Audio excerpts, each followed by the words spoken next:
going on, ladies and gentlemen? Kenwan here, and as you can see, the gameplay in the background is during the Mobile One event in 2K22. Obviously, it was about 2 weeks ago, and we ran it up about 15-20 games. I think we only lost once, and we went against some pretty good competition. These dudes had like a 70 win percentage. We beat a couple 90s. Overall, I did really like this event, but anyway. What do you guys think of the Warriors? The Warriors are looking back. Curry is looking healthy, and I'm ready for the old Clay to come back. I really am. And they still got Draymond, Jordan Poole's been going off.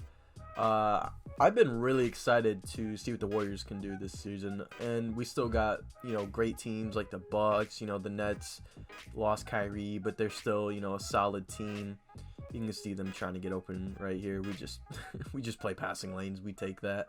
The Lakers are not looking as good as everyone thought they were going to be. That's for sure. I didn't really have the Lakers a high pick for me personally. I think they just don't have the chemistry yet. I feel like when you just throw a bunch of superstars onto one team, and especially a bunch of older superstars that already have all their, ways set, how they like to play, sometimes, it might need a little adjusting. So by the time it gets over to playoffs, I could see the Lakers making maybe a deep playoff run. But as of right now, I don't see them doing as good as everyone says they're going to do. I just think they have too much. I'm not even the person to be like they're too old, because nowadays NBA players can be in their prime for 20, 25 years. I mean, look at LeBron, but it's just a lot of these players like Melo and LeBron and Russ, they know what they want to do. And when you put everybody on the same floor, sometimes that just gets mixed up. You see the miscommunication in the background. It was 8-0, so I think he just took a chance on that, but he came to my guy for some reason and hedged. But we come back, and I'm pretty sure we get a 3 right back, or we get something right back. But I still think my favorite to win is I guess we don't get it back. I get stripped. That's what happens. But I think my prediction is the Bucks are going back to the finals. That's my prediction, because Giannis is gonna be one of the best players ever. I've been saying that since he won his first MVP. Even before he won his first MVP, when he started actually developing, I thought he was going to be, he definitely had a chance to be an all-time great, just because of his length and athleticism alone, and the fact that he's one of the only players in the NBA that still has the dog mentality. He has the players in the 80s, 90s. He has like the Isaiah Thomas, the Michael Jordan. He's like the only player in today's league that doesn't want to be friends with everybody and be around everybody. He denied LeBron and Paul George and a bunch of these top guys workouts like years ago, even when he wasn't like the best in the NBA or even one of the best in the NBA. He was still denying workouts with like LeBron and stuff, which makes sense because he said that he doesn't want to practice with people he's going to be playing on the court. So that's one reason I love Giannis so much. But I just think no one can stop him, especially now that he has a jumper. I mean, who's checking Giannis? No, I mean, there's no one in the league that can check Giannis. There's just not. And he can guard 1 through 5. I mean, the man is just a straight up demigod. I mean, I would rather have, I know a lot of people say KD's the best in the league. I would rather have Giannis any day over KD. And the reason why is back to the whole, he's just a dog. He just does whatever he needs to win.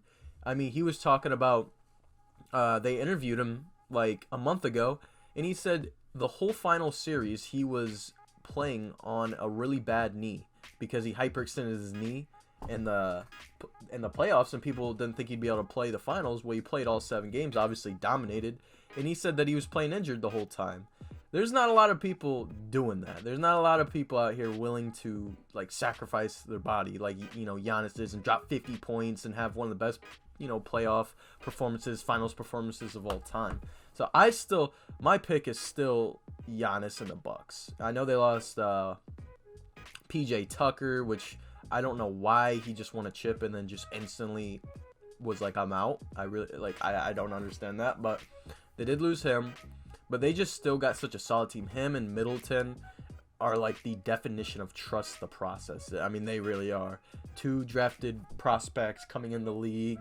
4 or 5 years later, they're like one of the best duos in the NBA. Just complete dominant on the defensive end and offensive end. I don't know what was going on back here. We're lucky this guy missed them. But the thing about this build is my 6'10 Glass, he's so athletic that I'm snagging every board. I mean, even if it's like a 7-3 with 99 rebound, I got Hall of Fame box on a lot of times. I got gold rebound chaser. You know, I know how to box. I've been playing center for a couple of years. I know how to get rebounds. So like, and I got max wingspan. I got 7-8 wingspan. So a lot of times I'll just tell my guard to just chuck it up there, especially if the shot clock is going, you know, if the shot clock's around 2-3 seconds, I just tell my guard to take a fade, anything, just get the ball up there. I'm getting rebound. But anyway, back to the NBA. Another team that I think could be very, very sneaky, that I'm actually really rooting for more than any other team, is the Bulls.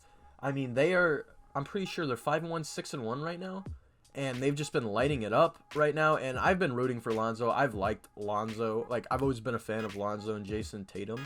I was even a fan of Jason Tatum before he even came into the league, and I definitely think he has an MVP in his future, but I really think the Bulls and the Washington Wizards are two very sneaky teams that are doing very good right now, and I'm actually rooting for them. I love the Wizards because they've just never really been that good. You know, they traded Westbrook, and they got Montrezl Harrell now, and he's just been sparking for them.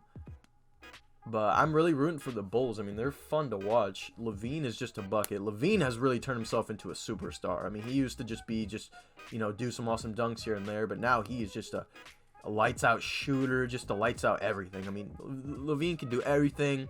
And LaVine needs a point guard like Lonzo. I forget his name. He got hurt, and he was their point guard for most of the time. And he was a score-first point guard. And that's not what they needed. LaVine needed a pass-first point guard like Lonzo. So they finally got some of the pieces. You know, they got Caruso. Caruso is just a good all-around player. He's a pass-first player. He's good three-point shooter. Obviously, he can hammer down some highlight dunks, too. I love Caruso. And they just have they're actually ranked one of the best defensive teams in the NBA right now also. They are Lonzo and LaVine and Caruso have all been just hustling on defense. They got, you know, a new coach who emphasizes defense as his game plan. So I really think the Bulls have a sneaky playoff run for sure. I would not be surprised if they went deep in the playoffs. But I think my two picks are Bucks and Bulls, honestly, because they are just I just know the Bucks have it in them. And yeah, but if you guys enjoyed, please leave a like and subscribe and have a great rest of your day.